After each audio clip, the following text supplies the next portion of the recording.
I appreciate you for having me over today. You all ready? We've been meaning to do this for a long, long time, but um, Allah finally brought us here today. So, just so people know, how we met. I met you, one night at a club, and I remember, someone saying, "Oh, he's African too. Go introduce yourself." So, I did that, and your energy was contagious. We connected, and I kept seeing you around, the scene. You know what I mean? And yeah, these past few months, our relationship has grown. Yeah, the connection was there from Yeah. the door. Yeah, Number one, you're African, so yeah, we gotta respect each other, hustle. yeah. I think, So, I think also- what slowed everything up was the pandemic. yeah, Cause we could have been finished with this, but that pandemic like slowed everything up. yeah, yeah. Yeah. And how was that? How has life been for you during the pandemic? Ups and downs, but a survivor gonna be a survivor under any pandemic. So I learned not to panic, because the law gonna always make a way for me. Once that's instilled in me, I know how to, sacrifice and pray to him, and he bring things my way. Yeah. So, just for the people that don't know,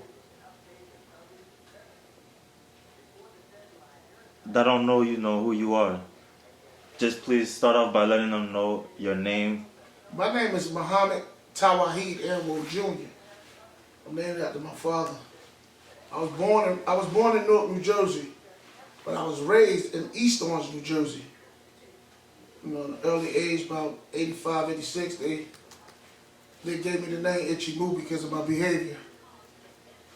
And once you get a name, that behavior becomes you. You know what I'm saying? And that's where my growth and energy came from, the negative side of itchimu. Yeah.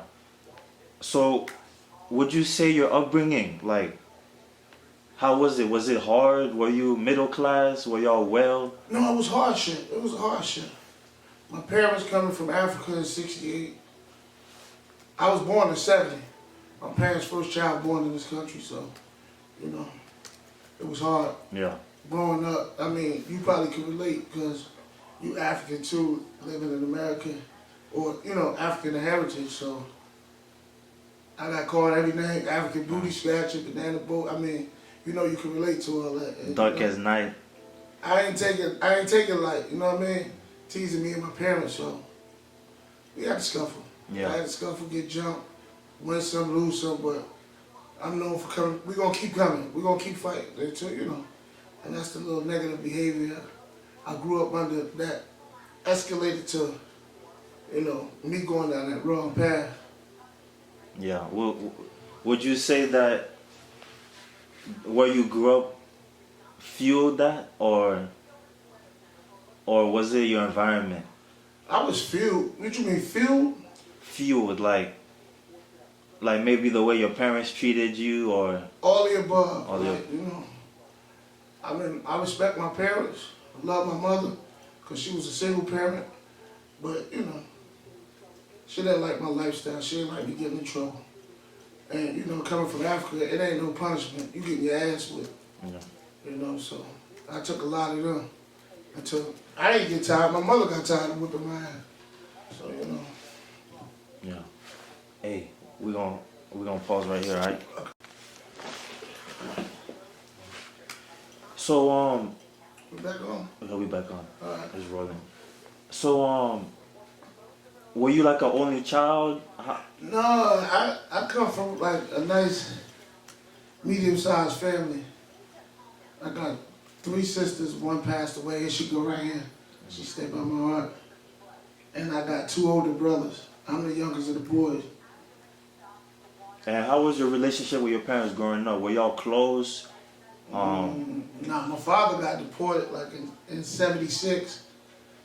So nah, me and my mother we weren't close. She did, I was the rotten apple of the family, so you know she didn't want that for me. So I understand now. I understand, but back then I didn't understand. It was like a hatred towards her because I was around my peers and they was able to do what they could do, you know, and we was unfortunate. But you know, as I grow up and as I'm trying to raise my kids, I see what my mother was talking about. So you know. And so you say you're from New Jersey. Did you go did you go to school throughout the whole time there, or did you move around? No, from kindergarten to I dropped out in the 12th grade. Well, I ain't dropped out. I went to prison, but I made it to the 12th grade and went to prison, so I couldn't complete high school. But yeah, all my schools was in New Jersey, from elementary, middle school to high school. High school, I just kept getting kicked out. I went to like 3 different high schools. Oh. But you know, that come from the negative behavior. Kept on fighting. And, you know, high schools, they ain't gonna take that, so. Yeah. And you mentioned you stopped going because you went to jail. Yeah. Are you able to talk about what had happened? I had no, this what happened. We was in school, and we was in the bathroom. I forgot the glass. East St. Lawrence. So a guy had them.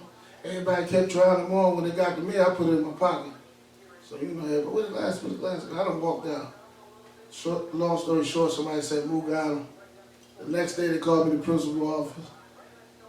Little be known that the dude who East St. got took him, his father was like a sergeant or lieutenant of the police station. So they came and locked my ass up. So, but that's my second time getting locked up. I'm about 14, 15 years old. And my mama said, keep his ass. My mama came to court and said, keep him. I said, huh? She said, keep him. I can't put up with this shit. I got other kids to worry about, so you know, that started my journey into the prison life, you know what I'm saying? So it started early. It then started the 12th grade. No, it started, I was 14 years old. Wow. And I caught my first charge. And then, you know, once you start catching them, it's like you can't stop.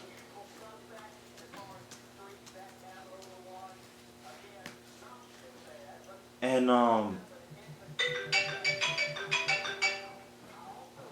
there's some jail call too. oh, you want to answer? Yeah.